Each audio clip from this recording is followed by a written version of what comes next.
আমাদের মনে না সবসময় কিছু না কিছু থটস থাকে।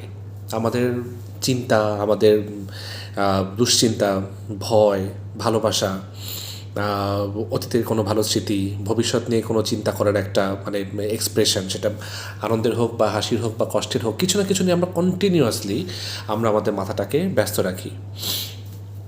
যদি কখনো আপনার মাথাটাকে খালি করতে পারেন, চিন্তাগুলো থেকে নিজেকে একটু দূরে সরাতে পারেন কিছু সময়ের জন্য, যেটাকে মেডিটেশনও বলা হয়, ধ্যান করা বলা হয়, ওই সময় দেখবেন আপনার চিন্তা শক্তির নতুন একটা অস্তিত্ব টের পাবেন আপনি।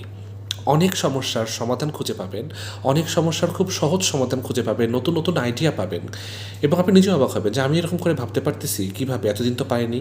কারণ এতদিন আপনি আপনার মাথাটাকে কখনো খালি করে নতুন কিছু ওখানে আসতে দেননি। কন্টিনিউয়াসলি আমরা শুধু চিন্তা করি, আমরা শুধু রিলস দেখি, আমরা ভিডিও দেখি, আমরা এটা করি ওটা করি, পোস্ট দেখি, স্ক্রল করতে থাকি। কন্টিনিউয়াস স্ক্রলিংয়ের ফলে আমরা এত কন্টেন্ট নিজের ভেতরে আমরা অ্যাবজর্ভ করে নেই যে আমি আমার মাথাটাকে চিন্তা করতে দিই না, আমার যে বুদ্ধি আছে সেটাকে আমি কাজ করতে দেই না। তো চিন্তা শক্তির কাজ করতে দেওয়াটা খুবই দরকার। আপনি চিন্তা করতে পারবেন না যে আপনি আসলে কত কী ভাবতে পারেন এবং কত ভালো ভালো চিন্তা আপনি করতে পারেন।